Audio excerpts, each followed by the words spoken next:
So I bought this off eBay. It was no reserve auction. I won it for 2,900.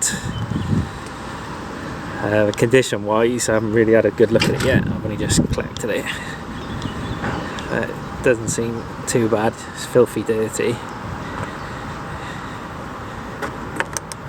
Locked. So it's been off the road for I think a year and a half. So rear bumpers a bit damaged, a few scrapes and stuff on it, but it's not too bad.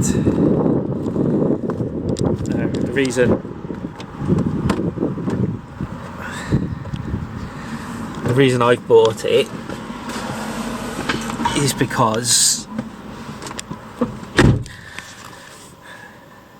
the reason I bought it is because the engine's knackered. Basically it's turning over fast, so I suspected cam chain.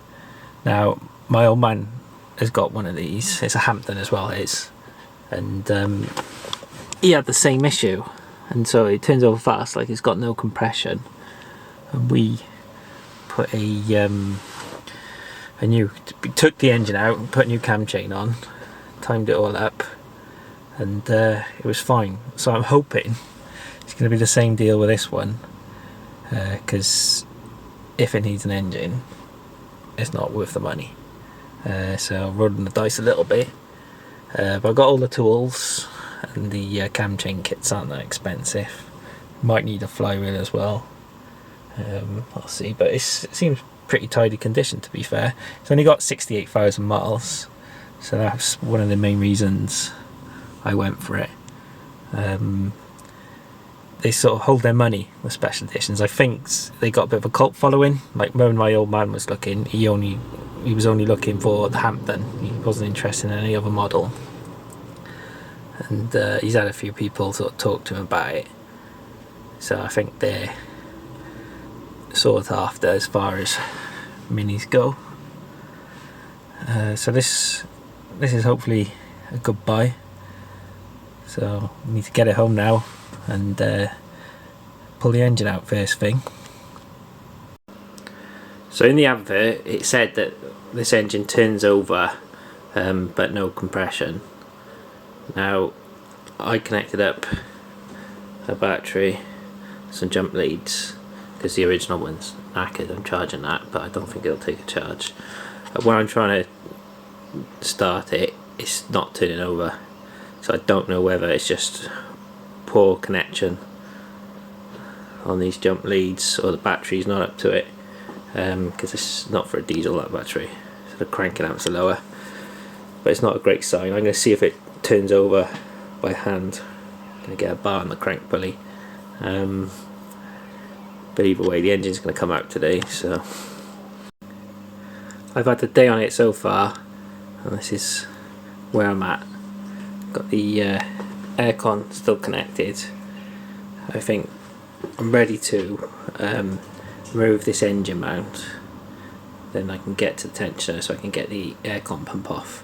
So I'm going to leave all that connected so I don't have to regas it. So everything's disconnected from the engine. The exhaust, drive shafts are out, so it's nearly ready to be pulled.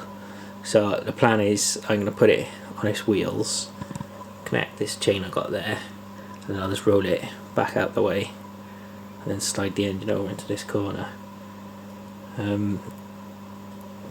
But one issue is I couldn't get the drive shaft out of the hub on this side, so I've removed it all as one piece, and this strut is knackered anyway. See, it's been leaking oil, and that was an advisory on an old MOT, so I'm going to change that. So this corner I'm going to just drop it onto a trolley with a block of wood on it, and then just push it back that way. Should be fine. So that's all the bits that have been removed. Been no real dramas. Everything's come out pretty much fine. It was a couple of the headlight bolts were just spinning.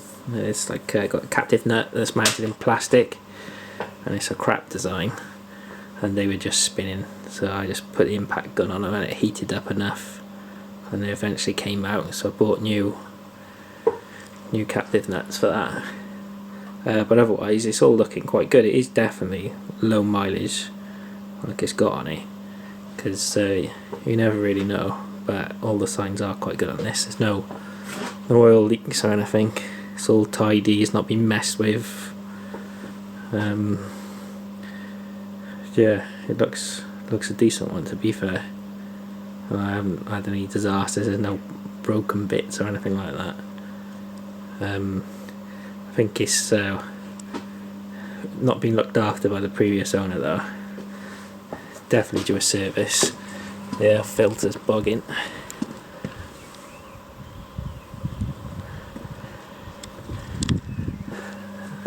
So plan is now get it on its wheels and get the engine out. So the engine's free.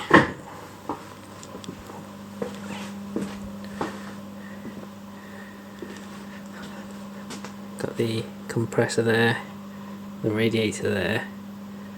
Now it was a tight squeeze getting it out, and I don't think it's going to go back in as easy as it came out. So I might end up having to disconnect that aircon at some point anyway. But it is doable. There's a lot of things on this car that got to go in certain ways. I just hope I remember everything, otherwise it's going to take me forever to put it back together. So I've got the gearbox off it now. So over by there. And flywheel's knackered.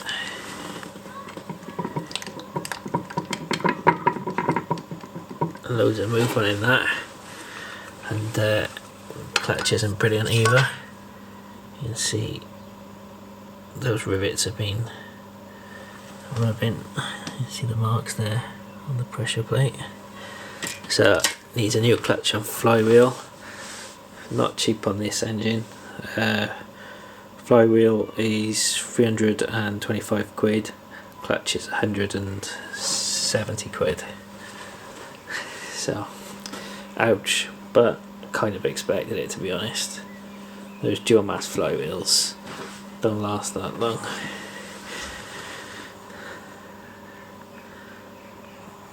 So now I need to strip it all down to get the to the chains. I need to drain the oil, remove the sump, and then get all the plates off of the back and pull the injectors, take the cam cover off so you can get to the cam gears. And also I've got to take the inlet manifold off so I can get to the back of the high pressure fuel pump. A lot of work. Got the cam cover off. This is the state of the chain.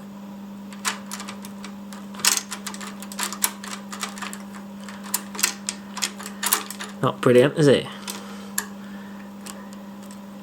You see that the gears have worn right down.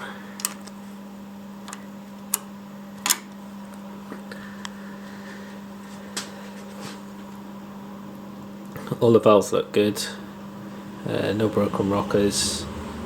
So I think it's just going to be a case of a new chain kit and put it all back together, which is what I hope for. So I've taken the cams out, I've stripped all the chains off. This oil squirter there was a little bit blocked. I've blown that out with an airline. So this is one of the cam chain guides, all chewed up, bits everywhere. You see the gear completely worn down there. Tensioner fell apart when I took it off. Now there's one thing that has concerned me. This is the oil pump strainer and it is totally blocked. When I took it off the pump, a load of oil load of oil came out, so it's completely blocked. So now I'm thinking I'm going to need to have a look at the shells, because I've come too far to not check it and find out that the engine's been starved of oil and it's damaged some bearings. The cams look good, so I'm hopeful that it hasn't been run dry and started knocking its bollocks off, but I need to make sure. Also, there's this guide here that would go in the middle of one of the guides to hold it in place, and where the guide's broken away, the chain's been rubbing on that and cut some grooves. So it might have been run for a while like this, I don't know, or maybe a lot of the damage has been done with it just turning over on the starter motor. I hope so. So I've had a look inside this oil straightener, and all of that is just mulched up plastic.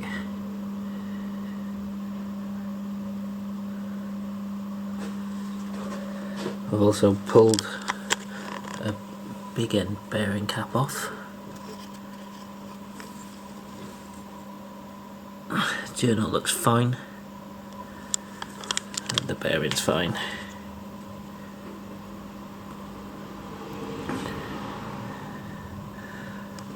I've had a look at the oil filter. There is some little bits of metal in it, but it's not loads, and you'd expect some metal in it from the one down gear. So I think I'm probably going to get away with this. I reckon it's not been damaged. There's a good chance that the majority of this cack has been sucked up where it's been repeatedly cranked and it wouldn't start. So that's what I'm hoping. So I'm not going to strip the engine anymore. I'm going to start putting it back together now. Hope for the best. So that's the new chains fitted. Ready to put the casings back on. So the engine's gone back together now, sealed up. Got the new clutch and flywheel fitted. Injectors back in. So I'm going to carry on putting it back together, and I'm going to get it back in the hole. So I've got the engine mounted back in. It went in a lot easier than it came out, which was a surprise. It's usually easier to get them out than to get them back in.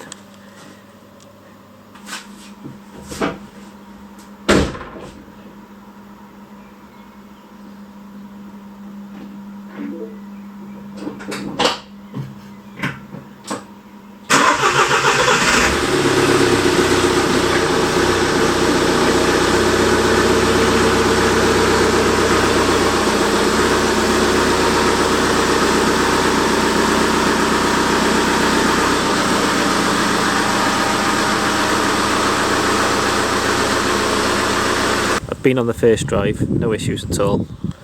Booked it in for an MOT and it's passed.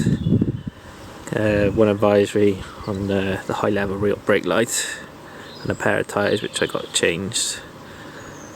So that's all good.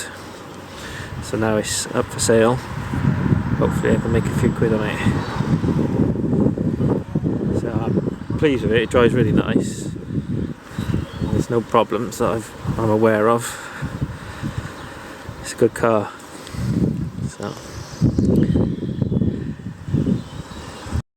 So that was all filmed a couple of years ago. It didn't really work out that well for me. I paid too much for the car to start with. I think I let the fact it was a Hampton cloud my judgment on the value of it. So it would have worked out if the condition matched the mileage, because it was a nice low mileage car, but it was rough around the edges. It was sort of scratches and dents on it. The rear bumper was damaged. Just it was a bit too ropey. I think that's the risk with buying on eBay when you don't see them first. So we used it for a year, put 10,000 miles on it, and then in the end got my money back. So not a great purchase, not a terrible purchase. Is what it is. So thanks for watching. Subscribe if you enjoyed the video.